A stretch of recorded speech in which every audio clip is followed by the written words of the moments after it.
आपके साथ शिवानी पांडे। आज 18 दिन हो चुके हैं, लेकिन अब भी महायुद्ध की जंग लगातार जारी है और ना रूस पीछे हट रहा है, ना ही यूक्रेन अब उसकी शर्तों को मानने के लिए तैयार है। ऐसे में एक बड़ी खबर जो निकलकर सामने आ रही है, यूक्रेन पर प्रधानमंत्री मोदी की हाई लेवल बैठक इस वक्त चल रही है। सुरक्षा तैयारियों पर यह समीक्षा बैठक चल रही है, दुनिया के ताजा हालात पर वहां पर इस बैठक में चिंतन और मंथन किया जा रहा है। यूक्रेन पर प्रधानमंत्री नरेंद्र मोदी की हाई लेवल बैठक, क्योंकि लगातार स्थितियां अब बद से बदतर होती जा रही हैं यूक्रेन के लिए, और ऐसे में दुनिया के लिए चिंता का विषय बना हुआ है, क्योंकि केमिकल वॉरफेयर और न्यूक्लियर वॉरफेयर का भी डर सताने लगा है। और साथ साथ अब यूक्रेन संकट पर प्रधानमंत्री नरेंद्र मोदी की हाई लेवल बैठक, और विक्रांत यादव इस वक्त हमारे साथ जुड़ गए हैं। विक्रांत, और क्या ताजा जानकारी बैठक में और क्या चर्चाएं हो रही हैं?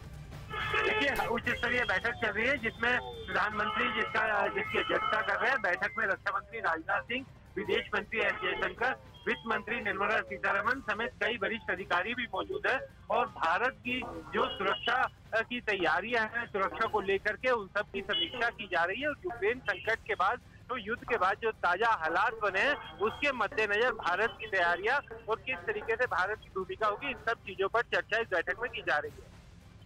जी, यानी कि हाई लेवल बैठक की जा रही है, और साथ साथ तस्वीरें भी हमने आपको दिखाई। वहां पर रक्षा मंत्री राजनाथ सिंह मौजूद हैं, वित्त मंत्री निर्मला सीतारमण और साथ साथ विदेश मंत्री एस जयशंकर भी इस बैठक का हिस्सा है, और चिंतन मंथन चल रहा है।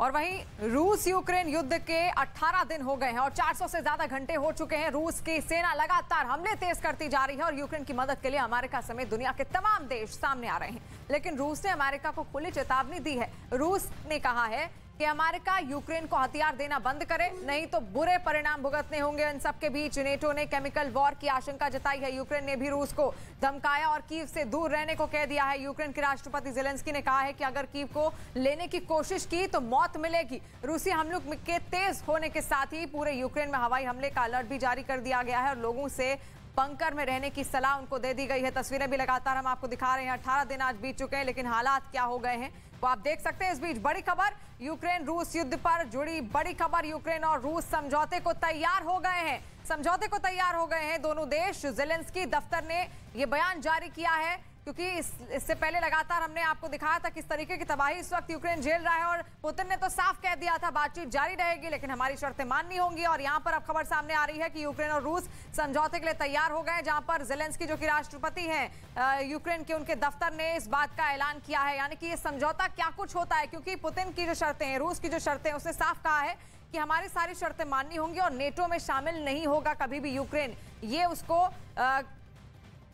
इस पर हामी भरनी होगी। ये तमाम शर्तें हैं जिस पर उसको हामी भरनी होगी। लेकिन इस बीच बड़ी खबर जो निकलकर सामने आ रही है वो है यूक्रेन और रूस समझौते को तैयार हो गए। ज़ेलेंस्की दफ्तर ने इसको लेकर एक बयान भी जारी कर दिया है, और इस समझौते में क्या क्या बड़ी चीजें होंगी ये देखना दिलचस्प होने वाला है। यूक्रेन को हथियार देने पर चेतावनी दी गई है, और हथियार भेजे तो हमले तेज होंगे ये कह दिया है। रूस ने अमेरिका को यह धमकी दी है, रूस ने अमेरिका को मदद रोकने को कह दिया है, क्योंकि अमेरिका की ओर से लगातार पोलैंड तक लड़ाकू विमान भेजे जा रहे हैं, ताकि पोलैंड के जरिए वो यूक्रेन तक पहुंचे और किसी भी तरीके से यूक्रेन और रूस का जो ये युद्ध है उसमें इन्वॉल्व रहे रूस, यही उसकी तैयारी है। तो ऐसे में लगातार रूस की धमकी अब अमेरिका को मिल रही है।